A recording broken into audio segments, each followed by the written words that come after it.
Baik, Assalamualaikum warahmatullahi wabarakatuh. Perkenalkan, saya Vanezia Diwarimba dengan NIM 2504695 dari Program Studi Pendidikan Sejarah.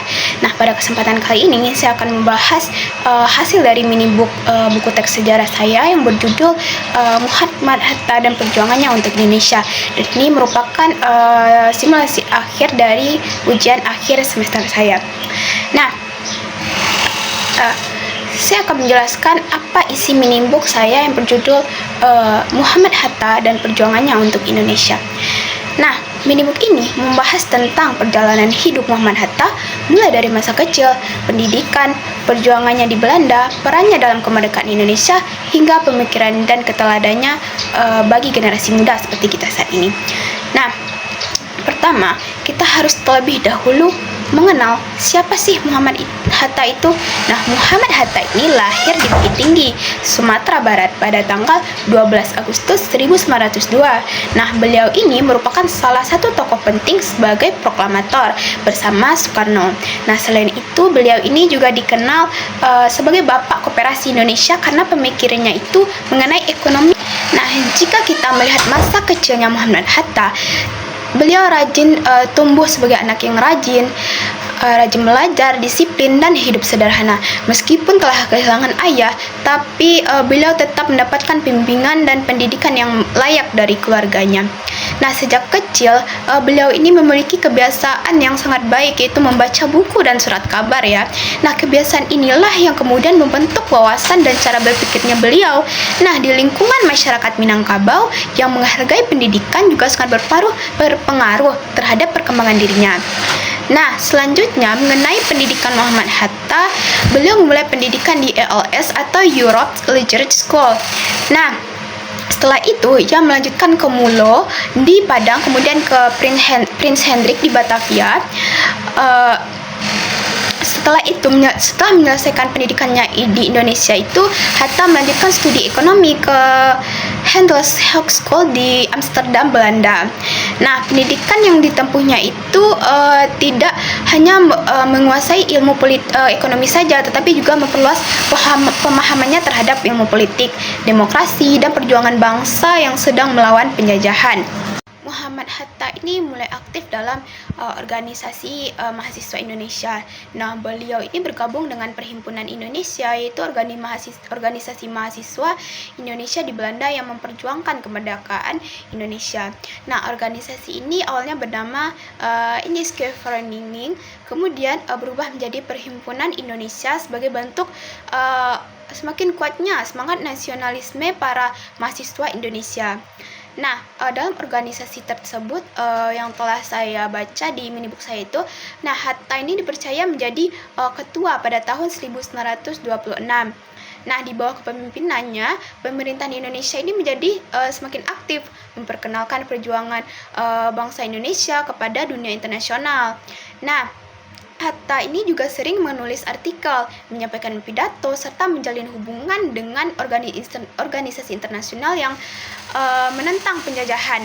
Nah, menurut Hatta, perjuangan kemerdekaan ini tidak hanya dilakukan dengan senjata saja, tetapi juga melalui pendidikan pun bisa, diplomasi, dan persatuan bangsa. Nah, karena aktivitas politiknya, pemerintahan Belanda ini merasa khawatir. Pada tahun 1927, Hatta ini bersama beberapa rekannya itu ditangkap dan dipenjara. Nah, namun dalam persidangan, Hatta ini menyampaikan pidato pembelaan yang terkenal berjudul Indonesia Merdeka. Nah, di dalam pidato tersebut, beliau ini menjelaskan bahwa perjuangan bangsa Indonesia itu bukanlah tindakan kriminal, melainkan perjuangan untuk memperoleh kebebasan dan keadilan. Karena tidak terbukti melakukan tindakan kriminal, akhirnya Hatta itu dibebaskan. Nah, peristiwa ini justru membuat perjuangan Indonesia itu dikenal di dunia internasional. Nah, saat kembali ke Indonesia, perjuangan Hatta itu tidak berhenti. Pada tahun 1934, pemerintahan kolonial Belanda itu mengasingkan Muhammad Hatta karena dianggap membahayakan kekuasaan kolonial pada saat itu. Nah, Hatta pertama kali diasingkan ke Boven di Gaulle dan kemudian dipindahkan ke Banda Neira. Nah, meskipun berada di dalam pengasingan, beliau itu tetap belajar, membaca, menulis, dan mengajar kepada masyarakat sekitar. Nah, masa pengasingan ini tidak membuat semangatnya itu padam. Nah, justru semakin memperkuat keyakinan beliau ini bahwa Indonesia itu harus merdeka.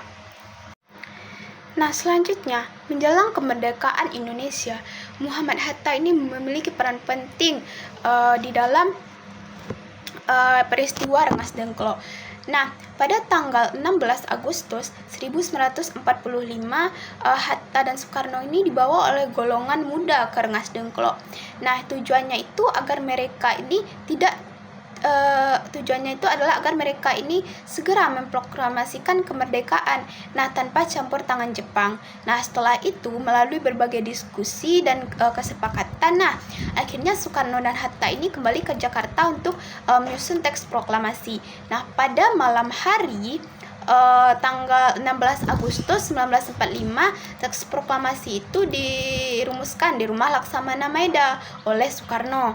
Nah, Muhammad Hatta dan Ahmad Subarjo kemudian pada tanggal 17 Agustus 1945, proklamasi kemerdekaan Indonesia ini dibacakan oleh Soekarno didampingi oleh Muhammad Hatta.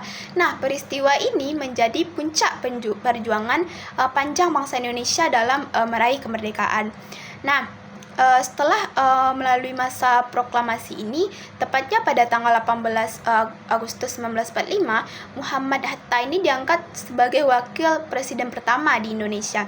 Nah, dalam jabatan tersebut beliau ini berperan penting membantu menjalankan pemerintahan, menjaga persatuan bangsa, serta melakukan berbagai upaya diplomasi agar kemerdekaan Indonesia ini diakui oleh dunia internasional.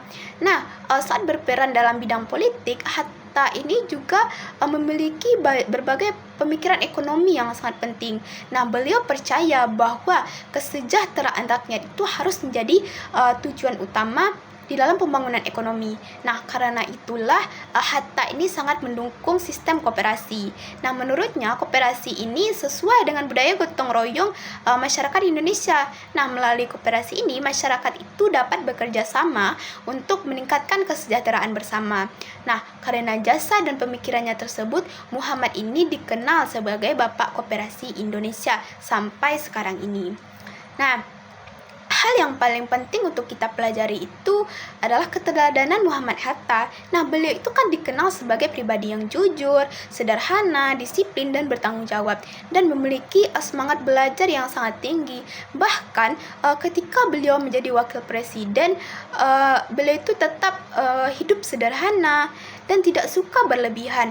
Nah, nilai-nilai inilah yang membuat beliau itu dihormati oleh masyarakat hingga sekarang. Cerita dan keteladannya itu sampai sekarang itu membekas di hati rakyatnya. Nah, dari perjuangan Muhammad Hatta itu kita dapat mengambil banyak pelajaran. Kita belajar tentang pentingnya pendidikan, kerja keras, kejujuran, kedisiplinan, serta semangat nasionalisme.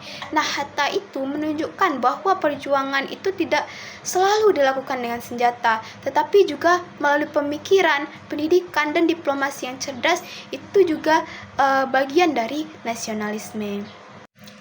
Nah, selain berisi materi mengenai kehidupan dan perjuangan Muhammad Hatta yang telah saya jelaskan tadi, mini book yang saya bikin itu juga dilengkapi dengan rangkuman dan latihan soal di bagian akhir. Nah, rangkuman tersebut dapat membantu pembaca memahami kembali poin-poin yang penting yang telah dibaca atau yang telah dipelajari dari buku tersebut. Nah, sedangkan latihan soal itu dapat digunakan untuk mengukur sejauh mana kemampuan pemahaman pembaca terhadap materi yang sudah dibahas.